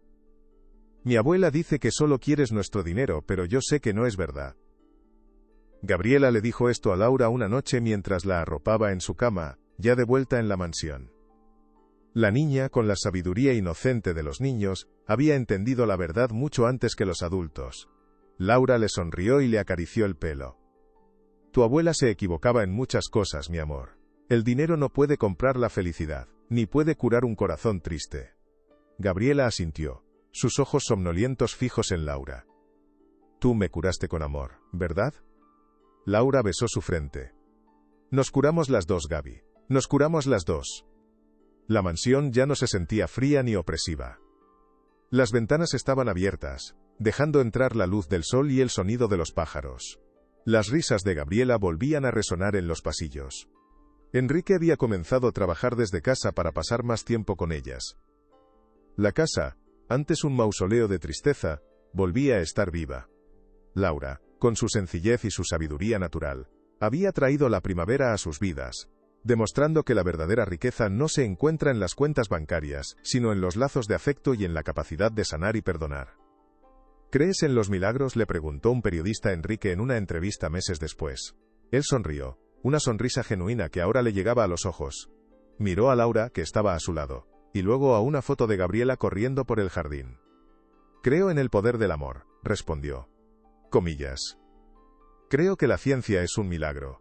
Pero hoy he aprendido que hay milagros que la ciencia no puede explicar. Su voz era un murmullo de asombro, un reconocimiento de que las fronteras de su conocimiento se habían expandido esa noche. Enrique, todavía abrumado por la emoción, simplemente asintió. No había palabras para describir la gratitud que sentía, una deuda que sabía que nunca podría pagar por completo. Miró a Laura, que limpiaba suavemente el rostro de Gabriela con un paño húmedo, su atención completamente centrada en la niña. En ese gesto simple y lleno de ternura, Enrique vio la respuesta a todas las preguntas que lo habían atormentado durante meses. No era dinero, ni poder, ni estatus lo que su familia necesitaba. Era amor. Un amor puro, desinteresado y sanador como el que Laura ofrecía sin pedir nada a cambio. Se dio cuenta de que la verdadera enfermedad no había estado solo en el cuerpo de su hija, sino en el alma de su hogar, un alma que ahora por fin comenzaba a sanar. La noche en el hospital no terminaba con una derrota, sino con una revelación que cambiaría sus vidas para siempre. El amanecer se filtró por las ventanas del hospital, tiñendo el cielo de tonos rosados y dorados. Parecía un nuevo comienzo, una promesa de que la oscuridad no duraría para siempre. Gabriela durmió profundamente durante horas, su respiración tranquila y regular, un sonido que era música para los oídos de su padre. Laura no se apartó de su lado, velando su sueño con una devoción silenciosa. Enrique la observaba, maravillado por su fortaleza y su serenidad. «¿Cómo puedo agradecértelo, Laura? ¿Qué puedo hacer para compensar el daño que te he hecho?», le preguntó en un susurro, su voz ronca por el agotamiento y la emoción. Ella levantó la vista, y sus ojos, aunque cansados, brillaban con una luz cálida. «No hay nada que compensar, señor Monteiro. Ver a Gabriela así, tranquila y a salvo, es toda la recompensa que necesito», respondió con una sencillez que lo desarmó. «Por favor, llámame Enrique», dijo él. Era un pequeño cambio, pero significaba todo. Era el derribo del último muro que los separaba, el reconocimiento de que ya no eran jefe y empleada, sino dos personas unidas por una experiencia que los había transformado. Algo nuevo y frágil estaba naciendo entre ellos en la quietud de aquella habitación de hospital. La noticia de la recuperación milagrosa de Gabriela se extendió por todo el país como un reguero de pólvora. Los periodistas que habían sido testigos del drama en el vestíbulo del hospital publicaron la historia completa: la cruel conspiración de doña Estela, la valiente intervención del jardinero y el increíble giro de los acontecimientos gracias a la fe y la sabiduría de la joven niñera. Laura se convirtió en una heroína anónima, su rostro en las portadas de los periódicos, un símbolo de esperanza y de la victoria del bien sobre el mal. Las llamadas y los mensajes de apoyo inundaron el hospital y las oficinas de las empresas Monteiro. La gente estaba conmovida por la historia, por la injusticia y por la redención. Por otro lado, la figura de doña Estela se convirtió en el epítome de la villanía. Su nombre fue arrastrado por el fango, su reputación social pulverizada en cuestión de horas. Las puertas que antes se le abrían con reverencia ahora se le cerraban en la cara. El poder que tanto se había esforzado en construir se derrumbó como un castillo de naipes, dejándola sola y expuesta a la vergüenza pública. La justicia social a veces es más rápida y contundente que la legal. Unos días después, Gabriela recibió el alta. Salir del hospital de la mano de su padre y de Laura fue un momento de pura alegría. El aire fresco nunca le había parecido tan dulce, el sol tan brillante. Al llegar a la mansión, todo parecía diferente. Los pasillos, antes sombríos y silenciosos, ahora parecían más luminosos. Las pesadas cortinas de terciopelo habían sido descorridas, dejando que la luz inundara cada rincón. La opresiva presencia de doña Estela se había desvanecido, y con ella, la atmósfera de tristeza que impregnaba la casa. Enrique había dado órdenes claras. Su madre no volvería a poner un pie en esa propiedad. La casa ahora les pertenecía a ellos tres. «Bienvenida a casa, Laura», dijo Enrique mientras cruzaban el umbral, y esta vez, las palabras tenían un significado completamente nuevo. No era la bienvenida a una empleada, sino a un miembro de la familia. Gabriela corrió hacia el jardín, su risa resonando en el aire. Un sonido que la casa no había escuchado en mucho tiempo. Laura sintió que las lágrimas asomaban a sus ojos. Era el final de un largo y doloroso viaje, y el comienzo de un nuevo capítulo que nunca se habría atrevido a soñar. «¿Qué va a pasar ahora, papá? ¿Laura se quedará con nosotros para siempre?», preguntó Gabriela esa noche, mientras Laura la arropaba en la cama. Enrique, sentado al borde de la cama, sonrió y le acarició el pelo. «Eso espero, cariño. Si ella quiere, esta será su casa para siempre», respondió, mirando a Laura con una ternura infinita. Laura sintió un calor extenderse por su pecho. La idea de «para siempre» ya no le daba miedo, sino que la llenaba de una paz profunda. «Claro que me quedaré, mi amor», le dijo a la niña. «Tenemos un jardín de hierbas que plantar, ¿recuerdas?». Gabriela asintió feliz, sus ojos cerrándose lentamente, segura y amada entre las dos personas que más quería en el mundo. Más tarde esa noche, Enrique y Laura se sentaron en el porche, mirando las estrellas. El silencio entre ellos era cómodo, lleno de palabras no dichas. «Mi vida era gris, Laura.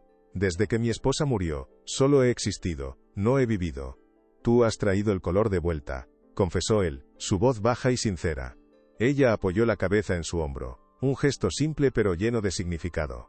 Y tú me has enseñado que incluso después de la peor tormenta el sol puede volver a brillar, respondió ella. Los abogados de Enrique se movieron con rapidez. La denuncia por falsa acusación y difamación contra doña Estela siguió su curso. Mateo, el jardinero, fue el testigo estrella. Su testimonio, corroborado por los registros telefónicos de Estela, fue demoledor. La matriarca Monteiro fue declarada culpable. Su sentencia no fue de prisión, debido a su edad, pero las consecuencias fueron igualmente devastadoras para ella. Fue condenada a pagar una indemnización millonaria a Laura. Dinero que Laura inmediatamente anunció que donaría a obras de caridad infantil. Además, se le impuso una orden de alejamiento que le prohibía acercarse a menos de 500 metros de Gabriela o de Laura. Para una mujer cuya vida entera se había basado en el control, la prohibición de ver a su única nieta fue el golpe final. Enrique se aseguró de que Mateo fuera recompensado generosamente por su valentía. Le ofreció una jubilación anticipada con una pensión vitalicia, pero el anciano jardinero se negó. Mi lugar está aquí, señor Enrique, cuidando de este jardín. Viéndolo florecer de nuevo, dijo con una sonrisa. Su lealtad no tenía precio, y su presencia en la mansión era un recordatorio constante de que la bondad y la verdad siempre encuentran un camino. No quiero tu dinero, Enrique, nunca lo quise, dijo Laura con firmeza cuando él intentó hablarle de acuerdos financieros, de asegurarle un futuro. Estaban en el despacho de él, un lugar que antes era oscuro y lúgubre, pero que ahora tenía las ventanas abiertas de par en par. Sé que no lo quieres. Pero quiero que te sientas segura. Quiero reparar el daño que te causé de todas las formas posibles, insistió él. Laura se acercó y le tomó las manos. El daño está reparado. Me has devuelto mi nombre. Me has dado un hogar. Me has dado una familia. Eso es más valioso que todo el dinero del mundo. Enrique la miró a los ojos, conmovido por su pureza de espíritu. Se dio cuenta de que la mejor manera de honrarla no era con dinero, sino con acciones. Entonces ayúdame a hacer algo bueno con él, dijo, una idea comenzando a formarse en su mente. ¿Qué pasaría si pudiéramos ayudar a otros niños como Gabriela? Niños a los que la medicina tradicional no puede dar todas las respuestas. ¿Qué pasaría si pudiéramos combinar la ciencia con tu sabiduría? La pregunta quedó flotando en el aire, cargada de un potencial infinito. La idea se convirtió en un proyecto, y el proyecto en una misión. Enrique invirtió una parte sustancial de la fortuna familiar en crear una fundación. No sería una organización benéfica tradicional. Su objetivo era revolucionario. Construir puentes entre la medicina convencional y las terapias complementarias basadas en la naturaleza y el bienestar emocional. Querían financiar investigaciones, crear centros de tratamiento donde los niños pudieran recibir lo mejor de ambos mundos. Un lugar donde los médicos trabajaran codo con herbolarios, terapeutas y nutricionistas. Un lugar donde se tratara al niño en su totalidad, no solo a la enfermedad. Será un lugar donde el alma y el cuerpo sanen juntos, explicó Laura, sus ojos brillando de emoción mientras dibujaban los primeros planos. Enrique la escuchaba, fascinado por su visión y su pasión. Se dio cuenta de que ella no solo había salvado a su hija, le estaba dando un nuevo propósito a su propia vida, un legado que iría mucho más allá de los negocios y las finanzas. Un legado de esperanza. ¿Pero aceptaría el mundo una idea tan radical? El nombre de la fundación fue una elección fácil y unánime. Se llamaría Fundación Gabriela Monteiro. Era un homenaje a la niña que lo había empezado todo, cuya lucha había abierto los ojos de todos a una nueva forma de entender la curación. Laura, a pesar de su modestia inicial, aceptó ser la directora. Su conocimiento innato, su empatía y su experiencia personal, la convertían en la persona perfecta para liderar el proyecto. Enrique se encargaría de la parte financiera y estratégica, formando un equipo perfecto. El Dr. Méndez, profundamente transformado por la experiencia, fue uno de los primeros en unirse al consejo asesor. Lo que vi en esa habitación de hospital me cambió como médico y como persona, admitió públicamente. Tenemos mucho que aprender los unos de los otros. La ciencia no tiene todas las respuestas, y es arrogante pensar que sí. Su apoyo fue crucial para dar credibilidad al proyecto en la comunidad médica. La fundación se estaba convirtiendo en una realidad, un faro de luz que prometía cambiar la vida de miles de niños. Era la prueba de que de la mayor oscuridad puede nacer la luz más brillante. Un año después, la fundación abrió sus puertas. Era un edificio moderno y luminoso, rodeado de jardines terapéuticos diseñados por la propia Laura. Había invernaderos donde crecían hierbas medicinales, salas de terapia llenas de luz natural, y un equipo de profesionales apasionados y de mente abierta. El día de la inauguración, Enrique subió al estrado para dar un discurso.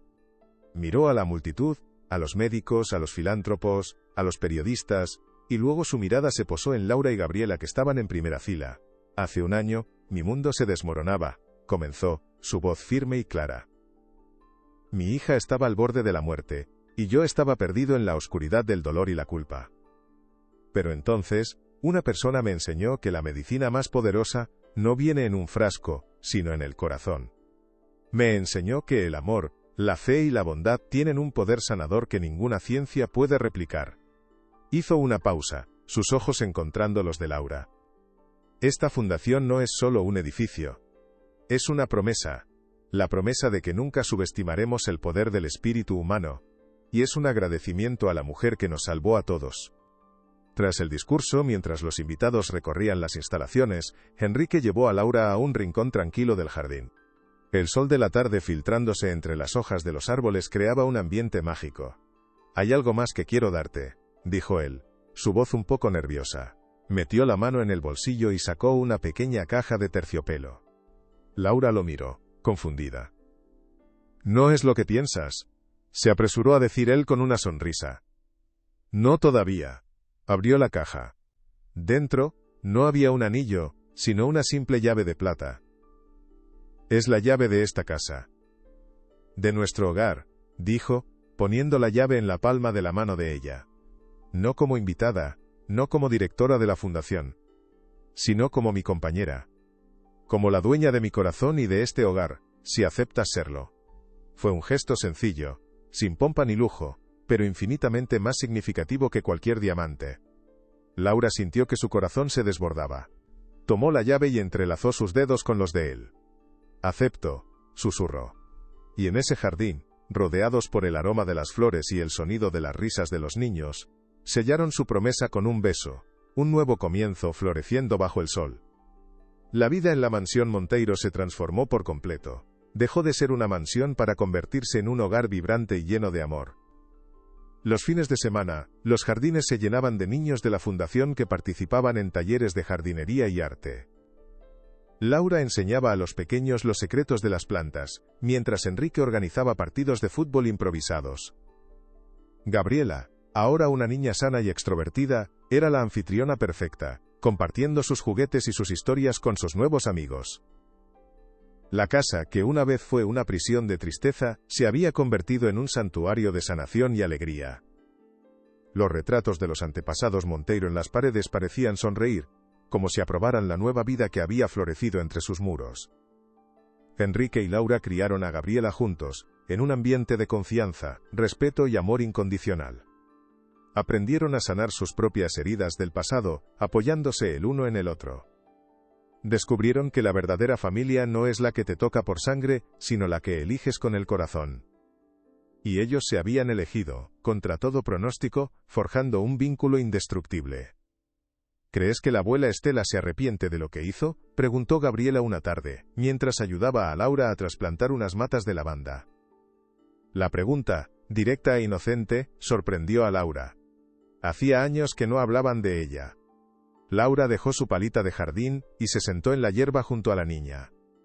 «No lo sé, cariño. Algunas personas se pierden tanto en su propio dolor y en su orgullo que no saben cómo encontrar el camino de vuelta», respondió con sinceridad.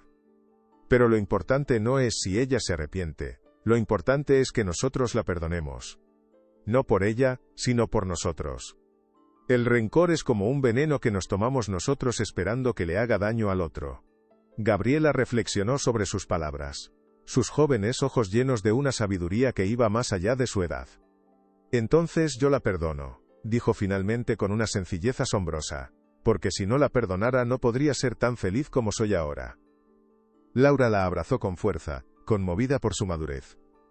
Había criado a una niña, no solo sana de cuerpo, sino también de espíritu. Y esa era su mayor victoria. El tiempo pasó, tejiendo los días en meses, y los meses en años. La Fundación Gabriela Monteiro se convirtió en una institución de renombre mundial, un modelo de atención sanitaria integradora. Sus métodos, antes considerados radicales, ahora se estudiaban en las facultades de medicina. Habían ayudado a miles de familias, ofreciendo esperanza donde antes solo había desesperación. Enrique y Laura nunca se casaron oficialmente. No lo necesitaron. Su compromiso era más profundo que cualquier papel o ceremonia. Eran compañeros de vida, socios en el amor y en su misión de hacer del mundo un lugar un poco mejor. Su amor era una fuerza tranquila y constante, el cimiento sobre el que habían reconstruido sus vidas y las de muchos otros. La mansión, el hospital, el parque. Esos lugares que habían sido escenario de tanto dolor, ahora eran solo recuerdos lejanos, los cimientos de una historia que siempre contarían, no como una tragedia, sino como un testimonio del poder indestructible de la bondad. ¿Pero duraría esa paz para siempre? ¿O el pasado guardaba una última sorpresa? «Mamá, papá, ¿puedo hablar con vosotros un momento?» La voz de Gabriela, ahora una joven de 15 años, resonó en el salón. Había crecido hasta convertirse en una adolescente inteligente, compasiva, y con la misma luz en los ojos que Laura. Enrique y Laura dejaron sus libros y la miraron, expectantes. Gabriela se sentó frente a ellos, sus manos jugueteando nerviosamente en su regazo. «He estado pensando mucho en lo que quiero hacer cuando sea mayor», comenzó. «Y he decidido que quiero ser médico. Pero no cualquier tipo de médico. Quiero trabajar en la fundación. Quiero seguir con vuestro legado». Las palabras de su hija llenaron a Enrique y a Laura de un orgullo inmenso. Era la confirmación de que todo su esfuerzo, todo su dolor, había merecido la pena. Su legado no estaba solo en los edificios o en las cuentas bancarias, sino en el corazón de la niña que habían criado. «Serás la mejor doctora del mundo, mi amor», dijo Laura, sus ojos empañados por las lágrimas. Enrique abrazó a su hija, sintiendo que el círculo por fin se había completado. La niña que había sido salvada por un milagro ahora se preparaba para crear los suyos propios. 8 años después del día que cambió sus vidas, la escena en la Fundación Gabriela Monteiro era un testimonio del viaje que habían recorrido. El sol brillaba sobre los jardines, que estaban en plena floración. Niños de todas las edades corrían por el césped, sus risas mezclándose con el zumbido de las abejas. Laura, con algunas hebras de plata en el pelo pero la misma sonrisa cálida, supervisaba un taller de aromaterapia. Enrique, más relajado y feliz que nunca, conversaba animadamente con un grupo de padres. En un rincón del jardín, una Gabriela de 15 años, alta y radiante de salud, estaba sentada junto a un niño pequeño que acababa de llegar a la fundación. El niño, pálido y asustado, se aferraba a su madre, sin querer soltarla. Gabriela le hablaba en voz baja, su tono suave y tranquilizador. La escena era un espejo del pasado, pero ahora reflejaba esperanza en lugar de desesperación. El legado que habían construido era tangible, vivo, y respiraba en cada rincón de aquel lugar mágico. El ciclo de sanación continuaba, más fuerte que nunca. Gabriela metió la mano en su bolsillo y sacó un objeto que llevaba consigo a todas partes. Era un pequeño colgante de madera de olivo, con una delicada flor tallada en el centro. La madera estaba pulida y oscurecida por el paso del tiempo, suave al tacto. Se lo quitó del cuello y lo puso en la manita del niño asustado. «Toma, quiero que tengas esto», le dijo con una sonrisa dulce. «Me lo dio una persona muy especial cuando yo tenía mucho miedo. Dijo que la madera de olivo protege de la tristeza. Mientras lo tengas, una parte de mí estará contigo, protegiéndote». El niño miró el pequeño amuleto, sus dedos trazando el contorno de la flor. Levantó la vista hacia Gabriela, y por primera vez, una pequeña chispa de curiosidad reemplazó el miedo en sus ojos. Lo tomó y se lo colgó al cuello, aferrándose a él como a un ancla. Laura y Enrique observaban la escena desde lejos, sus corazones llenos de una emoción indescriptible. Su hija no solo había heredado su misión, había heredado su alma. El sencillo regalo de madera, un símbolo de amor incondicional, continuaba su viaje, pasando de un niño sanado a otro que necesitaba sanar, tejiendo una cadena interminable de esperanza. La verdadera sanación, aprendieron todos, no reside en las medicinas más caras ni en los tratamientos más sofisticados. Nace de la conexión humana, de la empatía, de la bondad que se ofrece sin esperar nada a cambio. Se encuentra en un gesto tan simple como una infusión de hierbas preparada con amor, o en un amuleto de madera entregado para calmar el miedo de un niño. El dinero puede construir hospitales, pero no puede fabricar compasión. El orgullo puede levantar muros, pero solo la humildad puede construir puentes. La historia de Laura, Enrique y Gabriela no era solo la historia de una familia, sino un recordatorio para todos nosotros. Un recordatorio de que en un mundo a menudo frío y cínico, el amor sigue siendo la fuerza más poderosa y transformadora de todas. Es la única medicina que puede curar no solo el cuerpo sino también el alma rota, demostrando que los milagros no son eventos sobrenaturales, sino actos de amor que decidimos realizar cada día, cambiando el mundo, un corazón a la vez. El legado de la familia Monteiro no se mediría en la fortuna que acumularon, sino en las vidas que tocaron. No en los edificios que construyeron, sino en la esperanza que sembraron. Laura, la joven niñera de origen humilde, les había enseñado la lección más importante de todas, que la mayor riqueza que una persona puede poseer es un corazón capaz de amar incondicionalmente. Y ese amor, como una semilla plantada en tierra fértil, había crecido hasta convertirse en un bosque de sanación que daría cobijo a generaciones venideras. La mansión, ahora un hogar lleno de luz y risas, era la prueba viviente de su triunfo. Enrique encontró en Laura no solo a una compañera sino a su ancla, su brújula, la mujer que le enseñó a vivir de nuevo. Gabriela creció sabiendo que había sido salvada por el amor, y dedicó su vida a compartir ese regalo con el mundo. Juntos, demostraron que no importa cuán oscuro sea el pasado, siempre es posible construir un futuro brillante cuando se hace desde la verdad, el perdón y, sobre todo, desde el amor.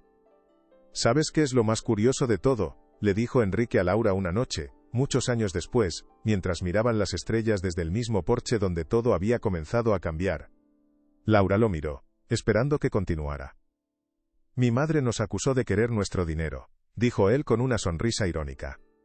Y al final, fuimos nosotros quienes descubrimos la verdadera riqueza, una que ella, con toda su fortuna, nunca pudo comprender. Laura sonrió y se acurrucó a su lado. No había nada más que decir. El cielo nocturno, vasto e infinito, parecía guardar silencio, como si estuviera de acuerdo. Su historia había cerrado el círculo, transformando una herencia de dolor en un legado de amor. Y esa, sin duda, era la mayor fortuna de todas. La brisa nocturna traía consigo el aroma de la lavanda y la melisa del jardín, un perfume que siempre les recordaría cómo la simpleza de la naturaleza y la pureza del corazón habían logrado vencer a la más profunda de las oscuridades. 8 años después, la Fundación Gabriela Monteiro había ayudado a más de 5.000 niños. 50 centros afiliados se habían abierto en todo el mundo, replicando su modelo de sanación integral. La combinación de ciencia y sabiduría natural se había convertido en un estándar de atención pediátrica. Una Gabriela adolescente, sana y feliz, se había convertido en la embajadora más joven de la fundación, compartiendo su historia e inspirando a miles de personas. Su vida era la prueba de que la esperanza nunca debe perderse. El pequeño amuleto de madera de olivo se convirtió en un símbolo dentro de la fundación. Cada niño que completaba su tratamiento recibía uno, tallado a mano por artesanos locales. Era un recordatorio de que llevaban consigo la fuerza y la protección del amor que los había sanado. La cadena de bondad que Laura había iniciado con un simple regalo continuaba creciendo, uniendo corazones y demostrando que un pequeño acto de amor puede tener un eco que resuena a través de los años y de las vidas.